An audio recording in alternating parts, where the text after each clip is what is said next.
mes chers frères, et nous voici, de nouveau en France. Et l'expérience avec le chœur grégorien de Paris a été superbe. On a commencé la classe, les cours et l'école du chant grégorien. Et parmi les classes, aujourd'hui, on a eu une spéciale. Et justement, pour me souvenir de l'évangile d'aujourd'hui, voilà, l'évangile parle de notre Seigneur qui marche avec ses disciples et qui trouve une veuve. Son fils vient de mourir, pas seulement il était veuve déjà, mais son fils vient de mourir, c'est-à-dire il était absolument seul.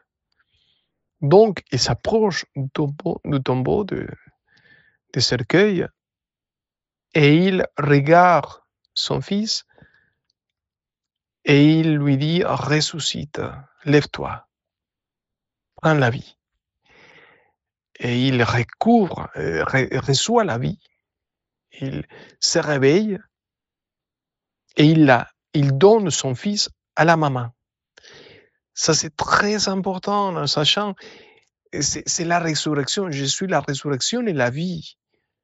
Donc, ça, c'est le symbole, le pouvoir plus puissant de notre Seigneur qui va revivre, qui va donner la vie à quelqu'un qui mourrait ou qui était mort déjà.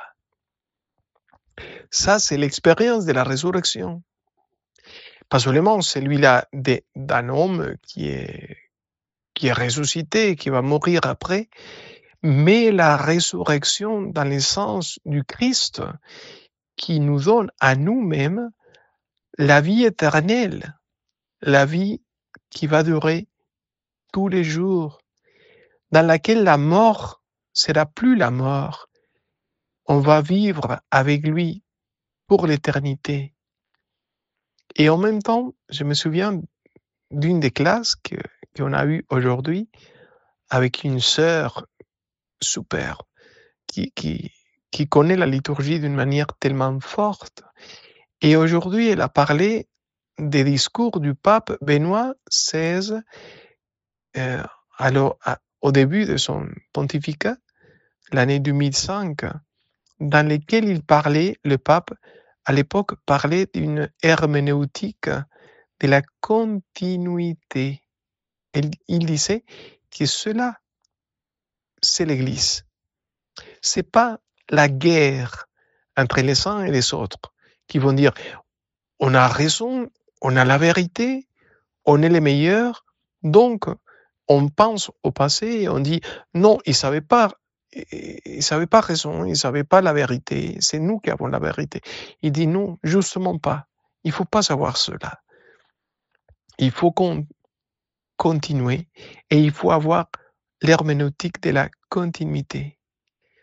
Et comme ça, on ne fera pas la guerre entre l'avant et l'après, entre le présent et le passé.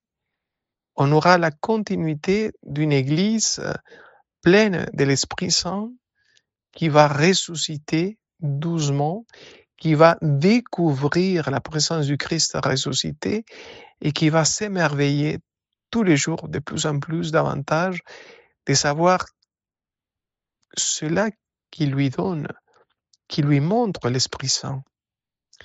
Donc une Église qui évolue, qui découvre, qui va au passé et qui voit la beauté de la vie éternelle et de la résurrection et de tout cela qu'il découvre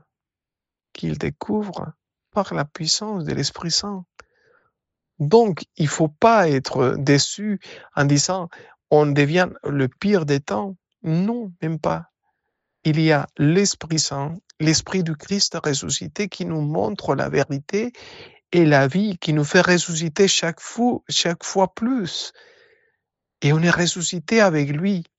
Et on va continuer avec lui à découvrir qu'est-ce que c'est la vie, qu'est-ce que c'est le christianisme, qu'est-ce que c'est la résurrection, qu'est-ce que notre Seigneur veut de nous. C'est extraordinaire. Que Dieu vous bénisse et que vous ressuscitez comme le Fils de la veuve chaque jour, de plus en plus. Au nom du Père et du Fils et du Saint-Esprit. Amen.